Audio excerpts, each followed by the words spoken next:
என்ன சொல்ற? எங்க உட்கார்ந்திருக்க? டேய் மாணிக்கம், உள்ள வாடா. என்னம்மா? டேய் வெளியில நின்னு பேசினா அசிங்கம்டா. என்ன? வாடா, நீ சொல்றேன் வா. என்னங்க? எப்ப நீ வருவேன்னு தான் நானும் காத்துக்கிட்டு இருந்தேன். என்னடா உன் பொண்டாட்டி இந்த மாதிரிலாம் கூத்தடிக்கிறா? என்னம்மா சொல்றீங்க? டேய், கட்னவன் நீ இருக்கிறப்போ உனக்கு தெரியாம ஆஸ்பத்திரிக்கு போய் அவ அக்காளையும் அந்த போஸ் பையலையும் போய் பார்த்துட்டு வந்திருக்கா. அந்த போஸ் பைய உன்னை மதிக்கிறானா? உன் பொண்டாட்டி அவனை தேடி போய் பார்த்துட்டு வந்திருக்கா. அப்புறம் எப்படி அவன் உன்னை மதிப்பா? அது மட்டும் இல்லடா, என்னை ஏமாத்தி பணத்தை வாங்கி உன் தம்பி மூலமா தான் அந்த பணம் போஸ் கிட்ட போயிருக்கு. அம்மா, நம்ம வீட்டுல இருந்தா இப்ப நான் வரேன். செல்வம் என்கிட்ட எல்லாத்தையும் சொன்னான். அவன் தான் அவங்க கிட்ட எல்லாத்தையும் மறைச்சிருக்கான். பாரு, எனக்கு புள்ளேனவன் இந்த லட்சணத்துல வந்து பிறந்திருக்கான். எனக்கு வேணா வெளியில இல்லடா, வீட்டுக்குள்ளே இருக்கு. மாணிக்கம், இவ சரியில்லடா. தனி கொடுத்து நான் நடத்துறோங்கிற திமிர்ல இவ திரியிறா. உன் தம்பி முட்டா பயலும் இவளுக்கு உடந்தையா இருக்கான். ஏண்டா இதெல்லாம் தெரிஞ்சுக்காம நீ பாட்டுக்கு என்னமோ கடை வியாபாரம் தெரிஞ்சுக்கிட்டு இருக்க? ஏமா, அதுக்காக கடைக்கு போகாம இருக்க முடியுமா? அப்படி இல்லடா. இத பாரு, அவளை நீ கொஞ்சம் கட்டுப்படுத்தி வைக்கணும். நான் திட்டினேன்னு வெளியில போய் மரத்தடியில உக்காந்து இருந்தா, அங்கே என்னடான்னா ஒரு தடிப்பைய இவகிட்ட வந்து சிரிச்சு சிரிச்சு பேசிக்கிட்டு இருக்கா. கல்யாணம் ஆனவ தானே இவ. என்னடா இது கேவலம். எனக்கு ஒரே அவமானமா போயிடுச்சு. என்ன பார்த்ததும் இவகிட்ட சிரிச்சு பேசிட்டு இருந்த அந்த பொறுக்கி பைய அவன் பாட்டு ஓடி போயிட்டான். அம்மா, என்னம்மா பேசிட்டு இருக்கீங்க? சரவை பத்தி இப்படி எல்லாம் பேசாதீங்க. அவளை பத்தி எனக்கு நல்லா தெரியும். அவ ஒழுக்கத்தை பத்தி எந்த காலத்திலயும் நான் சந்தேகப்பட முடியாது. ஏண்டா நீயாடா இந்த மாதிரிலாம் பேசுற? ஆமா, நீங்க இந்த மாதிரி எல்லாம் பேசுறது தப்பு. ஓஹோ, ரொம்ப யோகியமானவ தாண்டா உன் பொண்டாட்டி. தலையில தூக்கி வச்சுக்க. நான் வந்து எங்க போனடின்னு கேக்குற, வெளியில எங்கேயுமே போகலன்னு சாதிக்கிறா. ஆஸ்பத்திரிக்கு போனது, அவ அக்கா புருஷனுக்கு பணம் கொடுத்தது எல்லாத்தையும் மறைச்சிட்டா. என்னமோ அரிச்சந்திர தங்கச்சி மாதிரி அவளை தலையில தூக்கி வச்சுட்டு ஆடுற நீ. அம்மா, செல்வன் தான் எல்லாத்தையும் உங்ககிட்ட மறைச்சிருக்கான். அவனை உங்ககிட்ட போட்டு கொடுக்க வேண்டாமேன்னு இவ்வளவு மறைச்சிருக்கா. அதை நீங்க மனசுல வச்சுக்கிட்டு அவளை கண்டபடி பேசுறதெல்லாம் தப்பு. ஏண்டா, என் பொண்ண நீயும் உன் தம்பியும் அனாவசியமா சந்தேகப்பட்டு என்னென்ன கேள்வி கேட்டீங்க. உன் தம்பி உன் தங்கச்சிய பார்த்து என்னென்ன இல்லாத போல அதெல்லாம் சொன்னா. ஆனா இத நான் என் கண்ணால பார்த்தேன்டா. இவகிட்ட ஒருத்தன் இழிச்சு பேசினதையும் என்ன பார்த்ததும் அவன் ஓடுனதையும் என் கண்ணால பார்த்தேன்டா. எனக்கு எப்படி இருந்திருக்கும்? நான் உன்கிட்ட வந்து சொன்னா என்னவோ மென்னு முழுங்குற. ஏய் நில்லுடா. நான் பேசிட்டு இருக்கும் பொழுது பதில் சொல்லாம நீ உள்ள போனா என்ன அர்த்தம்? என்ன வெளியில போன்னு சொல்றியா? ஏய் வாடி. அம்மா, நான் அப்படியெல்லாம் ஒண்ணும் சொல்லல. வாயால சொல்லணும்னு ஒண்ணு அவசியம் இல்லடா. நான் பேசிக்கிட்டு இருக்கேன், நீ பாட்டுக்கு சட்டை பண்ணாம உள்ள போனா என்னடா அர்த்தம்? நான் ஒண்ணு புரியாதவ இல்ல, நான் ஒண்ணு முட்டாள் இல்ல. ஏய் வாடி. அம்மா, என்னம்மா, உங்களை போய் நான் அப்படி சொல்லுனா? எந்த காலத்திலயும் சொல்ல மாட்டேன். போதும்பா, போதும். நீ வந்து பழைய மாணிக்கம் இல்ல, நீ நிறையவே மாறிட்ட. உன்னைய அவ நல்லாவே மாத்திருக்கா. போதும்பா, போதும். உன்னை பெத்து கஷ்டப்பட்டு வளர்த்ததுக்கு நீ குடுக்குற கூலி போதும்பா, போதும். தயவு செய்து நான் சொல்றது கேளுங்க. ஏய், நான் சொல்றது நீ காதுல வாங்கிக்க மாட்ட, நீ சொல்றது நான் காதுல வாங்கிக்கணுமா? ஏய், ஏண்டி மரமாட்ட நிக்கிற? வாடி. இந்த பொண்டாட்டி தாசன் கிட்ட எது பேசினாலும் நடக்காது. வாடி. மா, மா, நான் சொல்றது கேளுங்கம்மா. மா, மா, நில்லுமா. நீயாவது அம்மா கிட்ட சொல்லு. மா, மா, நில்லுங்கம்மா. மா, அம்மா.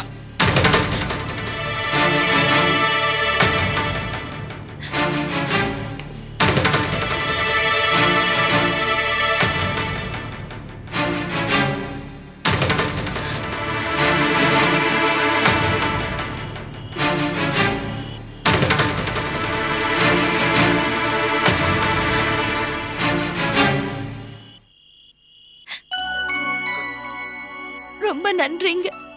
எதுக்கு? ஒரு புருஷன் பொண்டாட்டிக்கு நடுவுல 1000 பிரச்சனை இருக்கலாம். சண்டை, கோபம், மனஸ்தாபம் எது வேணாலும் இருக்கலாம். ஆனா ஒரு புருஷனுக்கு தன் மனைவியோட ஒழுக்கத்து மேல முழுசா நம்பிக்கை இருக்கணும். அந்த மாதிரி ஒரு புருஷன் கிடைக்கிறதுக்கு ரொம்ப கொடுத்து வச்சிருக்கணும். நீங்க என்ன எவ்வளவு திட்டிருப்பீங்க, கோவமா பேசிருப்பீங்க. ஆனா இன்னைக்கு என் ஒழுக்கத்து மேல நீங்க காட்டின நம்பிக்கையை பார்க்கும்போது மத்தது எதுவுமே எனக்கு பெருசா படலங்க. நீங்க என் மேல வச்சிருக்கிற நம்பிக்கைதான் என் வாழ்க்கையோட ஆதாரம்னு என் மனசுக்கு படுது. இதுக்கா இவ்வளவு ஃபீல் பண்ற? உன்னை பத்தி எனக்கு தெரிஞ்சது தானே சொன்ன. நீங்க வேணா இத ரொம்ப சாதாரணமா நினைச்சுக்கலாம். ஆனா இது எவ்வளவு பெரிய விஷயம்னு ஒரு பொண்ணால தாங்க உணர முடியும். அதான் நன்றி. நன்றி எல்லாம் இருக்கட்டும். உன்கிட்ட ஒரு விஷயம் பேசணும் நானு. என்னங்க? நீ எதுக்கு ஆஸ்பத்திரிக்கு போன? அது தனத்துக்கு உடம்பு சரியில்லைன்னு சொல். அந்த போஸ் திமிரு பிடிச்ச அலையறான். அவன் பேச்ச கேட்டுக்கிட்டு தனம் நம்ம வீட்டுக்கே வரதில்ல. நீ மட்டும் அவங்கள போய் பாக்குற. தனம் என் அக்கா இல்லையா? நீ அவ தங்கச்சி. அது எனக்கு தெரியாதா? நான் உன் புருஷன் தானே. அந்த போஸும் தனம் என்ன மதிக்கிறதே இல்ல. என்ன மதிக்காதவங்க கிட்ட உனக்கு என்ன வேலை? கொஞ்ச நேரத்துக்கு முன்னாடி சொன்ன நன்றிங்களா? என்ன மதிக்காதவங்கள தேடி போய் உறவு கொண்டாடுறதா நீ எனக்கு காட்டுற நன்றியா? என்னங்க இப்படி எல்லாம் பேசுறீங்க? இல்ல சரோ, ஏன் பொண்டாட்டி எனக்கு பிடிக்காததை செய்யக்கூடாது. எனக்கு பிடிக்காதவங்க கிட்ட பழகக்கூடாது. உனக்கு நான் முக்கியமா அவங்க முக்கியமா? எனக்கு முதல்ல நீங்க தாங்க முக்கியம். நான் தானே முக்கியம். அப்போ இனிமே அந்த தனம் போஸ நீ பார்க்கவோ பார்த்தாலும் பேசவோ கூடாது. இது நம்ம குழந்தை மேல நீ சத்தியம் பண்ணணும். என்னங்க இது சத்தியம் எல்லாம்? எதுக்கு ஷாக் ஆயிட்ட? சத்தியம் பண்ணு.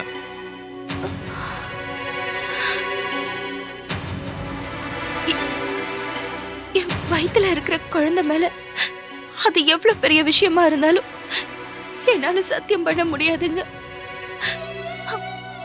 ஆனா ஒண்ணு, எந்த சூழ்நிலையிலயும் நான் போஸ் மாமா கிட்டயோ தனத்துக்கிட்டயோ பேச மாட்டேன். நீங்க சொல்ற மாதிரியே நடந்துக்கிறேன். இத நீங்க என் மேல காட்டின நம்பிக்கைக்கு நான் செய்யற கைமாற நினைச்சுக்கங்க. சரி, முகத்தை அலம்பிட்டு வாங்க, சாப்பாடு எடுத்து வைக்கிறேன்.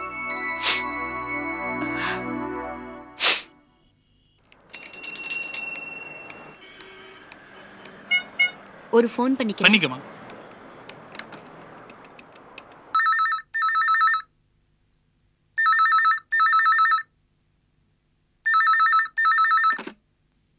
ஹலோ. ஹலோ ரமேஷ். யாரு? என்ன இது, இத்தனை நாளா லவ் பண்றீங்க? போன் எடுத்தது யாருன்னு கேக்குறீங்க? என் வாய்ஸ் கூட உங்களுக்கு தெரியல? ஓகே ஓகே, என்ன விஷயம் சொல்லு. லவ்வர்ஸ் ஃபோன் பண்ணி பேசுறதுக்கு காரணம் ஒண்ணும் தேவையில்லை. எதுக்கு ஃபோன் பண்ணி விளையாடுற? அம்மா அப்பா யாரா வந்துட போறாங்க. சீக்கிரம் என்ன விஷயம் சொல்லு. நான் உங்களை உடனே மீட் பண்ணோம், அதுக்கு தான் ஃபோன் பண்ணேன். வேலை நிறைய இருக்கு. எனக்கு அதெல்லாம் தெரியாது. எந்த வேலையா இருந்தாலும் அதை ஒதுக்கி வச்சுட்டு உடனே வந்து என்ன பாக்குறீங்க.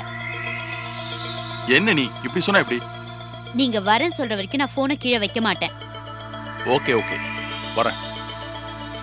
ஓகே, பாய். பாய். யாரா போன்ல? ஒண்ணு இல்லம்மா, ஃப்ரெண்ட் ஒருத்தன் ஃபோன் பண்ணி டிஸ்டர்ப் பண்ணிட்டே இருக்கான். ஏண்டா, இப்பெல்லாம் உனக்கு அடிக்கடிக்கு போன் வருது, நாங்க எடுத்தா பதில் சொல்லாம கட் ஆகுது. என்னடா விஷயம்? யாராவது கேர்ள் ஃப்ரெண்டா? சேச்சே, அப்படிலாம் இல்லம்மா. இல்ல லவ் ஏதாவது பண்றியா? அதெல்லாம் ஒண்ணும் கிடையாதுமா. டே ரமேஷ், அப்படி ஏதாவது இருந்தா சொல்லிடுறா. எந்த பொண்ணா இருந்தாலும் பரவாயில்ல, உடனே உனக்கு கட்டி வச்சிடுறேன். இல்லப்பா, நோ சான்ஸ். என்னோட பொண்டாட்டி யாருன்னு முடிவு பண்ண வேண்டியது அம்மாவோட வீட்லயும் சந்தேகப்படுறாங்க. உன் வீட்லயும் பிரச்சனை வந்தாச்சுன்னு சொல்ற. அப்படி இருக்கும்போது நம்ம விஷயத்தை அடக்கி வாசிக்கலாமே. என்னது இவ்வளவு சுலபமா சொல்லிட்டீங்க? என்னால உங்களை பார்க்காம இருக்க முடியாது. எனக்கு மட்டும் உன்னை பார்க்காம இருக்கிறது கஷ்டம் இல்லையா? ஆனா சூழ்நிலை அனுசரிச்சு நம்மளோட ஃபீலிங்ஸை கண்ட்ரோல் பண்ணணும். என்ன விடுங்க, நீங்க என்ன பார்க்காம இருந்துருவீங்களா? அது உங்களால முடியுமா? நிர்மலா, நீ எனக்குள்ள இருக்க, என் மனசுக்குள்ள, கண்ணுக்குள்ள. கண்ணை மூண நீதான் தெரியற. உன்னை பார்க்கணுங்கிற ஆசை வரும்போதெல்லாம் உன்னை மனசுக்குள்ள நினைச்சுக்கிட்டு கண்ணை மூடனா போதும். நான் உங்களை தினம் பார்த்தே ஆகணும். அப்படின்னா இப்படி வச்சுக்கலாம், 15 நாளைக்கு ஒரு முறை நாம மீட் பண்றோம். என்ன, ஓகேவா? அதெல்லாம் சரி வராது. அவ்வளவு பெரிய கேப் எல்லாம் வேண்டாம். வாரம் ஒரு தடவை மீட் பண்ணியே ஆகணும். இனிமே வாரம் ஒரு தடவை தான் மீட் பண்ண முடியுமா? அத நினைக்கும் போது எனக்கு ரொம்ப கஷ்டமா இருக்குங்க. இட்ஸ் ஓகேமா, இட்ஸ் ஓகே. பழைய பழமொழிதான், ஆனாலும் பொருத்தமா தான் இருக்கு இந்த சுச்சுவேஷனுக்கு. கிணத்து தண்ணி ஆத்து வெள்ளமா கொண்டு போயிடும். இது என்ன புடவைங்க? பாலிஸ்டரா? இது பூனமுங்க. இத உடம்புல கட்டினீங்கன்னா கட்டி இருக்கிற மாதிரியே தெரியாதுங்க. புடவை கட்டுறது எதுக்கியா? கட்டுறதே தெரியலனா எதுக்கியா புடவை? அட அந்த அர்த்தத்துல நான் சொல்லலமா. என் புடவை அவ்வளவு ஃப்ரீயா இருக்குமா. முதல்ல அம்மான்னு சொல்றத நிறுத்து. நான் என்ன கிழவியா? என்ன எல்லாரும் புடவையை பாக்குறீங்களா? மூத்துல ஒரு வார்த்தை சொன்னீங்கம்மா. புடவைய பாக்குறாங்க, ஆனா யாரும் வாங்குற பாட்டை காணோம். புடவைய பார்க்காம எப்படியா வாங்க முடியும்? இங்க இருக்கிற புடவையெல்லாம் நல்லா இருக்குமா? ஒரு நம்பிக்கை தான் சரோ. கடையில போய் வாங்கணும்னா போய் அலைஞ்சி திரிஞ்சு வேர்த்து விறுவிறுத்து வரணும். இங்கன்னா ஜாலியா அரட்டை அடிச்சுட்டே புடவை பார்க்கலாம். பார்த்துட்டு வாங்கலைன்னா கூட அண்ணன் ஒண்ணும் சொல்ல மாட்டாரு. ஏமா சொல்ல மாட்டீங்க? 4 பொம்பளைங்க சேர்ந்துட்டா போதுமா? என் உயிரை வாங்கி கடைசியில சேலை எதுவும் எடுக்காம என் வேலையை கடுத்து அனுப்பிடுவீங்க. தொழில்ல இதெல்லாம் சகஜம் தானங்க. அதானே லாபம் இல்லாமல இந்த தொழில பண்றீங்க. அது பொம்பளைங்களா பார்த்து வியாபாரம் பண்றீங்க. ஜாலியா சைட் வேற அடிக்கிறீங்கல்ல. ஏம்மா நீங்க எதுவுமே எடுக்க வேண்டாம்மா. என் தொழில கெடுக்கிறது மட்டும் இல்லாம என்ன அடிவாங்க வேற வச்சிடாதீங்க. இந்த சேலையை நம்பித்தாமா நான் தொழில் செஞ்சிட்டு இருக்கேன். அதுல மண்ணள்ளி போட்டுறாதீங்கம்மா. என்னையா சும்மா சும்மா அம்மா தாயங்கிற? சரியான. சரி இந்த புடவை என்ன விலைன்னு சொல்லு. 150 ரூபா. ரொம்ப கம்மி. அப்படின்னா நீங்களே சொல்லுங்க.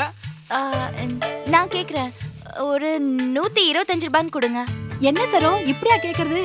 60 ரூபான்னு கொடு. என்னம்மா பகல் கொள்ளையா இருக்கு? எங்க கொல்ல விலை வச்சு புடவை விக்கிறது நீங்க, எங்களை கொள்ள அடிக்கிறோன்னு சொல்றீங்களா?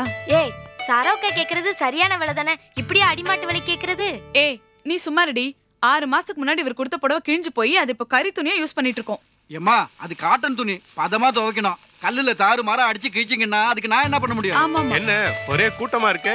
சரிதான், புடவைக்கார மாட்டிக்கிட்டாரு. எல்லாருமே சேர்ந்து ராக்கிங் பண்ணிருப்பாங்களே. என்னண்ணே ஒன்னும் வாங்கிருக்க மாட்டாங்களே. அதை எப்படி கரெக்டா சொல்றீங்க? அனுபவம் தான். நான் படாத பாடா சந்தேகம் கிட்டே சாகடிச்சிருவாங்க. ரொம்ப கடுசான பாத்தீங்க. 2 பிசினஸ் மேக்னெட்டும் மீட் பண்ணி தொழில் பிரச்சனையை அலசுறீங்களாக்கும். நீங்க போங்க, நாங்க புடவையை செலக்ட் பண்ணோம். ஏன் ரவி புடவை எடுக்கிற இடத்துல வந்து டிஸ்டர்ப் பண்ணிட்டு இருக்க? ஏன் நான் புடவை எடுக்க கூடாதா? என்னது நீ புடவை எடுக்கிறியா? எதுக்கு? என்ன ஒருத்தன் புடவை எடுக்கிறதுல அப்படின்னு ஆச்சரியம்? அக்கா யாராவது கேர்ள் ஃப்ரெண்டுக்கா இருக்கும். என்ன ரவி அப்படியா? ஆமா, சொன்னாலும் சொல்லாட்டியும் இது என் கேர்ள் ஃப்ரெண்டுக்கு தான். உண்மையிலே கேர்ள் ஃப்ரெண்டா? யார் அது? சும்மா சொல்லு ரவி. என்னுடைய வருங்கால பொண்டாட்டிக்கு. அடேங்கப்பா பரவாயில்லையே. ஆமா எந்த மாதிரி பொண்ணு தேடுறீங்க? அழகு பணம்லாம் நான் ஒன்னும் எதிர்பார்க்கலீங்க. எங்க வீட்டுக்கு நான் ஒரே பையன். அதுக்காக எங்க அப்பா அம்மாவுக்கு சொத்து பத்து நிறைய இருக்குன்னு நினைச்சிடாதீங்க. அதே மாதிரி சொந்தக்காரங்களும் கிடையாது. அதனாலதான் நிறைய கசன்னு சொந்தக்காரங்க வீட்டுல பொண்ணு எடுக்கலான்னு பாக்குறேன். முதல்ல கடையை கிளீன் பண்ணு. ஆமா. என்ன தாய்க்குள்ள ஒன்னா கூடி இருக்கு? பாவம் புடவைக்காரன். அக்கா அங்க பாருங்களேன். வாங்க வாங்க வாங்க வாங்க. என்ன வெளியூர் டூர்ல உங்களை விட்டுருச்சா? ஏய் அனிதா, நீயும் உன் புருஷனும் இன்னும் 1 மாசம் அங்க இருக்க வேண்டியது தானே? டீ கடையில யார் பாத்துப்பா? அதான் நாங்க தினமும் பாத்துட்டு இருக்கோமே பூட்டி கிடக்குறது. இப்படி பூட்டியே கிடந்தா டீ கடைக்கு கஸ்டமர்ஸ் எப்படி வருவாங்க? ஏம்மா நான் ஒருத்தங்க இருக்கேன்ல, என்ன மறந்துட்டீங்களா? இரியா பேசிட்டு இருக்கேன்ல. 2 பேரும் இவ்வளவு நாள் கழிச்சு இப்பதான் ஊர்ல இருந்து வந்திருக்காங்க. ஒரு 4 வார்த்தை பேச வேண்டாம்? சும்மா தொணங்கிறியே. சரோ, இவர்தான் எழுத்தாப்புல டீ கடை வச்சிருக்கிற அழகப்பன். இது அவரோட ஒய்ஃப் அனிதா. அப்படியா? நான் சொல்லல? நீங்க தான் மேல குடியிருக்கீங்கல்ல? ஆமாங்க. நீங்க தான் புதுசா கீழே குடி வந்திருக்கீங்களா? ஆமாங்க. உங்களை பத்தி ரம்யா அடிக்கடி சொல்லுவாங்க. ஊருக்கு போயிருந்தோம், வரது கொஞ்சம் லேட் ஆயிடுச்சு. என்ன புடவைக்கார வியாபாரம் நடக்குது? எல்லாத்தையும் வித்துட்டீங்க போல இருக்கு. இல்லீங்க, பேசி பேசி தொண்டை காஞ்சிதான் மிச்சம். ஒண்ணும் போனி ஆவலிங்க. அட ஏயா பொய் சொல்ற? நானும் ஒரு புடவை எடுத்து வச்சிருக்கேன்ல. இதோ கேக்குறாரு டீ பார்ட்டிக்காரரு. அவரு ஒரு புடவை எடுப்பாரு இல்ல? என்ன ரவி கிண்டலா? நான் டீ பார்ட்டினா நீ டியூ பார்ட்டி தானே? நானும் ஒரு புடவை எடுக்கிறேன். என்ன அனிதா, ஆம்பளை செலக்ட் பண்ண விட்டுட்டு நீ சும்மா நிக்கிற? இது தாய் குலத்துக்கே அவமானம். வாங்குறியோ இல்லையோ நல்ல எல்லா புடவையும் களைச்சு போட்டுரு. ஏமா நான் உங்களுக்கு என்னமா கருதல் பண்ண? எல்லா புடவையும் உங்க இஷ்டத்துக்கு கழிச்சு போட்டீங்கன்னா மறுபடியும் அதை மடிச்சு வைக்கிறது எவ்வளவு கஷ்டம் தெரியுமா? அதெல்லாம் சேர்ந்து தான் பிசினஸ். சும்மா புலம்பாம வேலை பாரு. என்ன அனிதா, நான் கேட்டுட்டே இருக்க, நீ சும்மா நிக்கிற? வந்து புடவை தொட்டாவது பாரு. எனக்கு எந்த புடவை பொருத்தமா இருக்கும்னு என்னைய விட அவருக்கு தான் கரெக்டா தெரியும். அடரா சிக்ஸர் பின்னிட்டீங்க. சார் இந்த புடவைக்கு காசு கொடுங்க சார். உங்க வீட்டுல டிரான்சிஸ்டர் இருக்கா? இல்லையே. அது ஒண்ணு கொடுத்துறேன், தவணைக்கு தவணை சரியா போயிடும், ஆளை விட்டுரு. என்னங்க, எதிர்த்தாப்புல டீ கடை வச்சிருக்கிறவங்க மேல குடி இருக்காங்கல்ல, அது இவங்கதான். வணக்கம். எங்க ஊருக்கு போயிருந்தீங்களா? ஆமாங்க, இது என்னோட ஒய்ஃப். வணக்கம். என்னங்க, உங்க பொண்டாட்டிக்கு நீங்க புடவை செலக்ட் பண்ணலையா?